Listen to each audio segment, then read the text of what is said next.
Now this is a sight you don't see every day. Oh my goodness.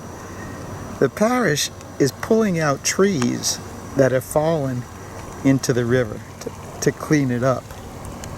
And that big old track hoe, it's actually sitting on the river bed. The sand is very shallow, maybe only about 2 foot deep in there. And it's sitting on the sand. But they're actually using the Abbey right here as a staging ground, where once they pull the trees out of the river right here, and they use these little buggies to pull it out of the river, they'll drag them up on the shore, and then with that bobcat, they'll bring them up to the road up here, and then they haul them off. So it's a really interesting process.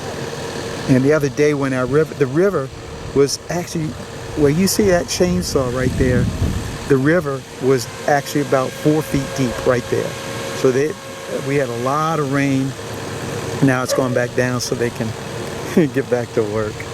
But look how clear they have made this. I'm actually going to be floating down this river very soon. Hello, Mr. Ed here on a beautiful, gorgeous Sunday in February. It's February the 5th today, and man, I have got some news and a story to tell you. So on Tuesday of this week, I had got one of the ladies in our bee club, Abbey. She had called and asked if she could buy a couple of hives from me to get started up again. So I said, sure, so bring me your boxes and I'll swap out my frames, and we'll do a transfer of bees into from my boxes into your box, and then you can come pick them up in a few days.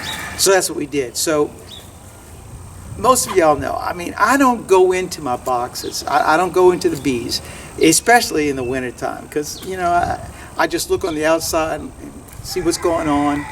And if everything's good, they're good. And if I got questions, I might pop the lid. But basically, I don't go inside the box. And I definitely don't go inside the box and pull frames. I just don't do that. It's just not me. So I had to pull frames to transfer them into her boxes. And these were 2 cutouts that we had done last year. And they were, in fact, because I remember them, because these are bees that I'd been feeding probably since October, maybe even September. And I know I've been feeding them because I mark on those boxes what I feed them, how I feed them. And so I open up the boxes, and I'm expecting to see, 3-4 frames of bees. But what I find is I've got like 6 frames of bees in both of these boxes. And I said, man. And then there was a lot of activity going on. Remember, we're at the beginning of February.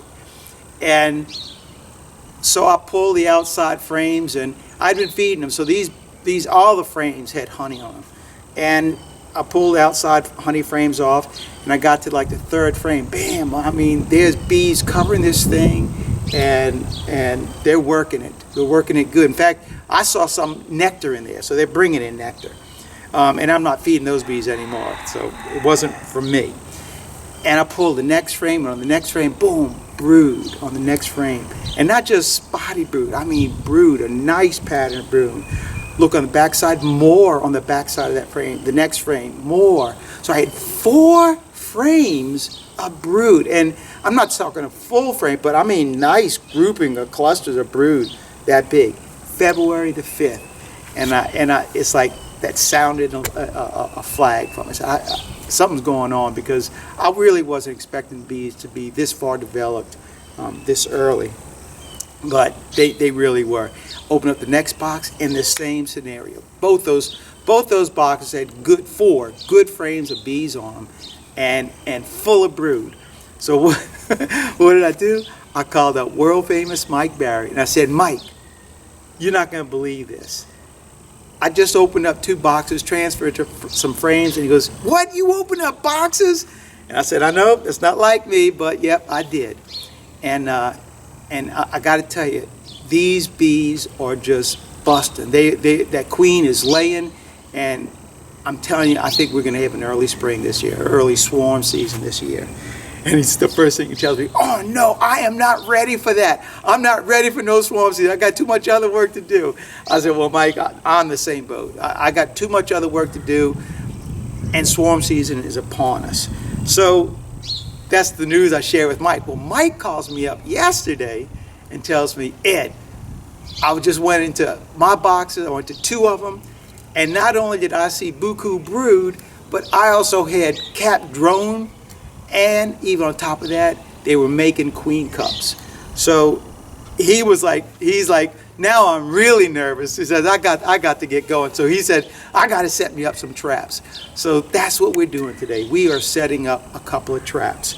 Now, I wanted to do this yesterday, but this year I want to do another type of hive. And I want to do a Yemen's hive, a Lehman's hive. And so to do it, I had to build it. And it took me, well, I did it. I mean, I built 2 of them yesterday. And I had to build the boxes. But not only did I have to build the boxes, but I had to build the frames that go in it. And not only did I have to build the frames, but check this out. My starter strip, I waxed all of that. So I got the frames built, 14 of them, and the boxes built. And then what I did on the inside of the boxes, I coated it with beeswax. I melted wax down and coated on the inside because it's brand new boxes, and I know the bees, yeah, they'll go for it, but I want to cover up that smell a little bit because it's brand new. When I set my traps, I like old equipment, and this is all brand new. But the reason I built these swarm traps in this size was because I'm going to build another horizontal, but I want to build it to accommodate these frames because I've been talking to people about the Lehman's hive, and man, I'm just like, I want to try this. I really do. These I didn't put any wire in these, but when I go ahead and put the box together and drop the swarm that I catch in here into that box, those frames will be wired for the honey. So these are just going to be brood frames, but I'm going to go do a horizontal. So you know I'm going to make videos on this because it's just so interesting. For me, I found it very interesting, this type of hive. Because when I open up hives in feral bee hives, and you see those big slabs, bees, if they are given that room, they will draw that comb, and I know they'll fill that comb. They'll fill this whole section. It's probably like 30% more, something like that, space in there for them to do comb on. So it's really interesting. So we're going to go set traps, but before we set the traps, let me give you a rundown on what I do to bait the trap to get it ready to set. Now this is the setup that I have really been successful when I set my traps. And the first thing I do is I like to use old equipment. I mean, it's already got the bee smell in it. So I always try to grab old boxes and kind of funky ones. So as you can tell, look, I mean, it's got all this good smells, dead bees on it, propolis. I mean, all this stuff that you want to attract bees. This will attract bees. Then the next thing I like to use is old comb. I mean, this is just old cutout comb. You can see, look, where the bees, oh, there he goes, the church bell. All right, we're gonna wait a minute. The old drawn comb, especially used drawn combs that had brood laid in it, this is the stuff you really want to put in your trap if you can get it. I mean, this is this is ideal right here. And all of this was from hives that were in there and died out, and now I'm just reusing their comb to catch another swarm. So we have the old equipment, old brood comb, drawn comb in there, and I use 10 frames. I set the trap is a box because I don't like transferring the bees out. I like them to move in, get started, clean it up, get started, and then I'll move the box back up to the Abbey. It's just, for me, I think it's a good fit.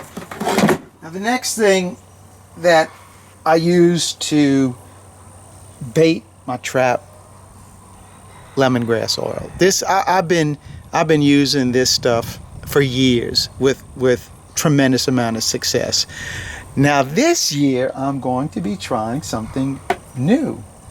It's from my buddy Bob Walker. Look at that, Swarm Rustler. So Bob's channel is Walker Bee Ranch. That's his YouTube channel, Walker Bee Ranch. And Bob has been working with the guy with Swarm Commander for a long time. And now Bob has come out with his own version of Swarm Commander for about 1/3 of the cost.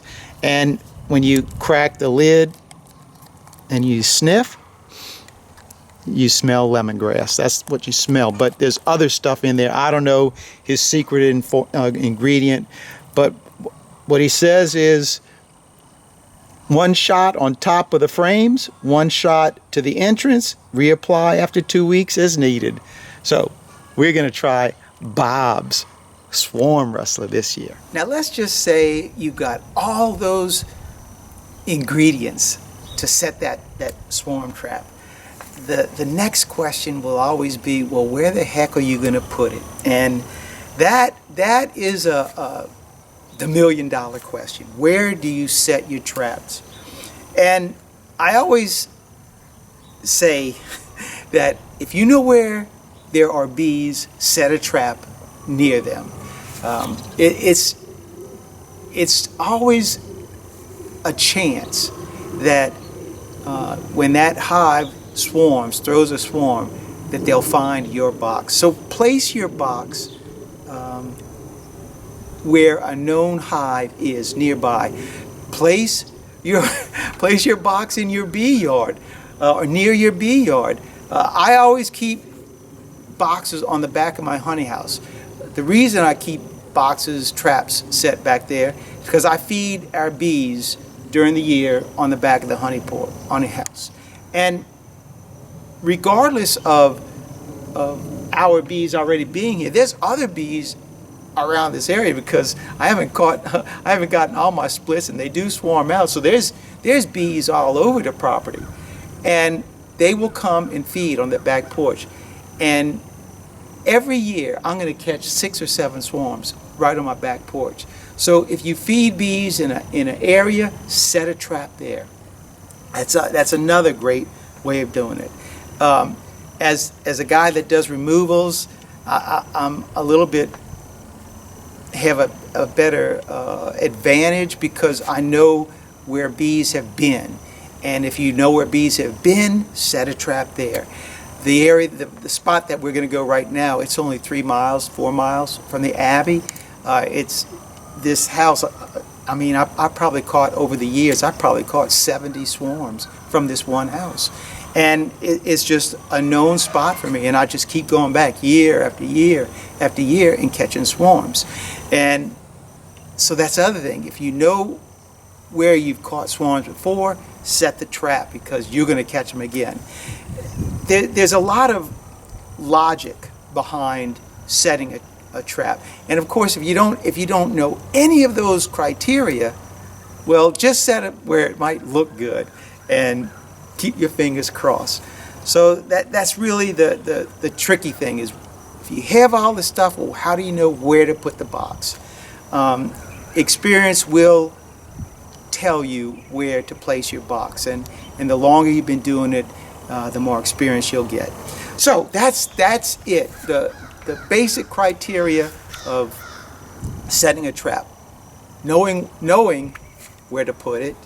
What are you going to bait it with? And like I use old brood comb, old equipment, lemongrass oil, or shoot, now I'm going to be using swarm rustler.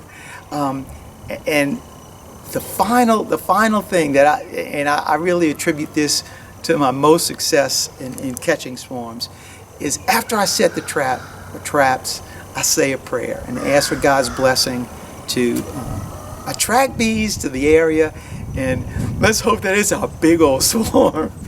So with that being said, and by the grace of God, we're going to go up to the house right up the road and set these traps. So I'll show you when I get over there, how I actually will set these traps and then put the spray in them and get them all baited up. Let's head over there and set some traps.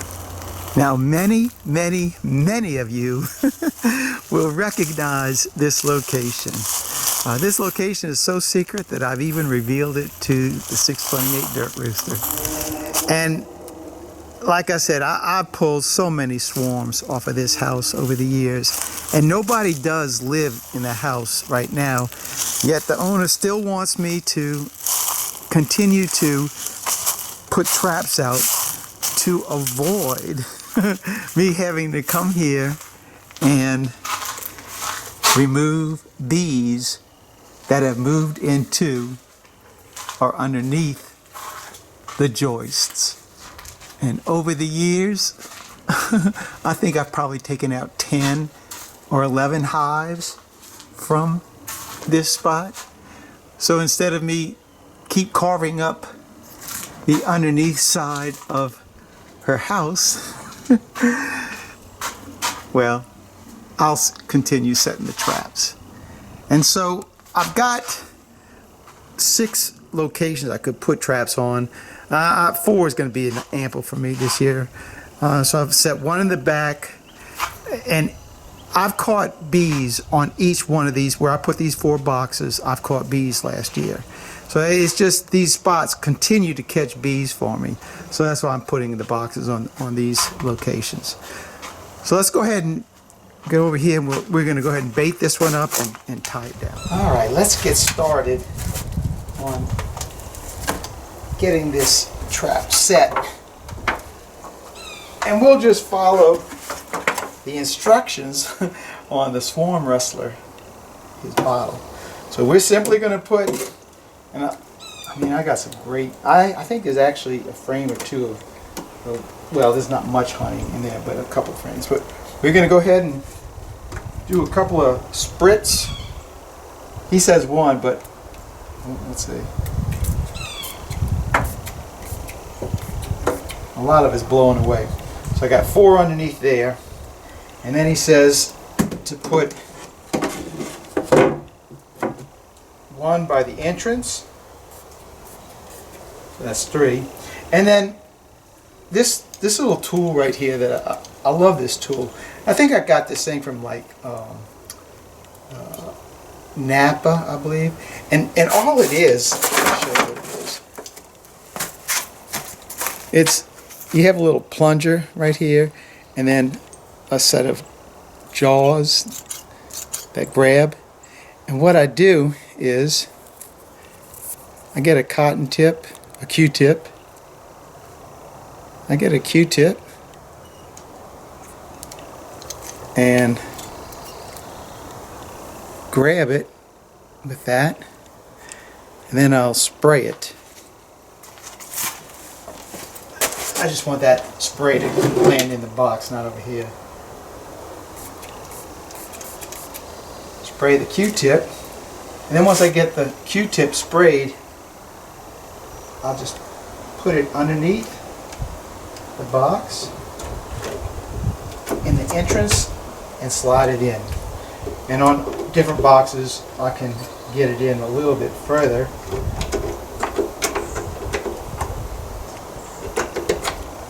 But this one I have a lip right there, so it's right there on the entrance. But I love this tool. It's a great tool to use.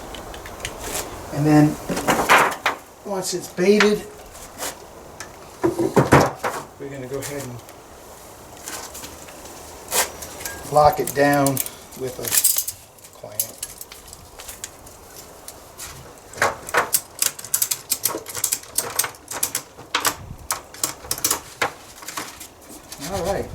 nice and secure. Let's finish them up. And there you have it. Everybody is baited up, as well as locked down.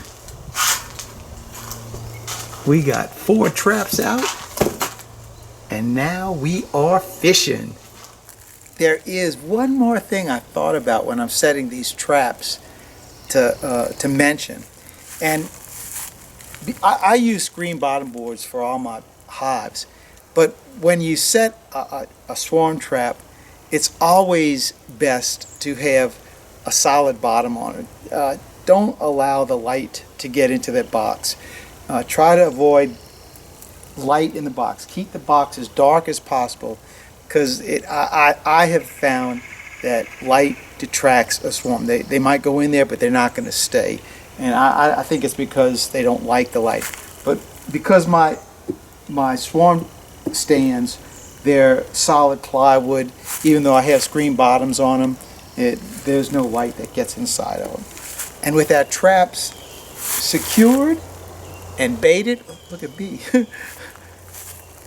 using old brood comb, old equipment, and some kind of attractant, lemongrass oil. This time I use Swarm Rustler. We'll see how that goes. There's only one thing left to do, and that's to say a prayer for our hives. So let's do that right now. So Heavenly Father, bless these traps that we set. We ask that you, look, I see a bee over in that one. It's already going in that one. We ask you to come and grant us the graces of catching bees and then bringing them up to the Abbey, because we all love free bees. So thank you, Jesus. So thanks for watching. Keep on watching. We'll be making more. God bless. Mr. Ed, I'm out of here until the next video. I'm going to go over there. We're going to show you that bee that just went in that box.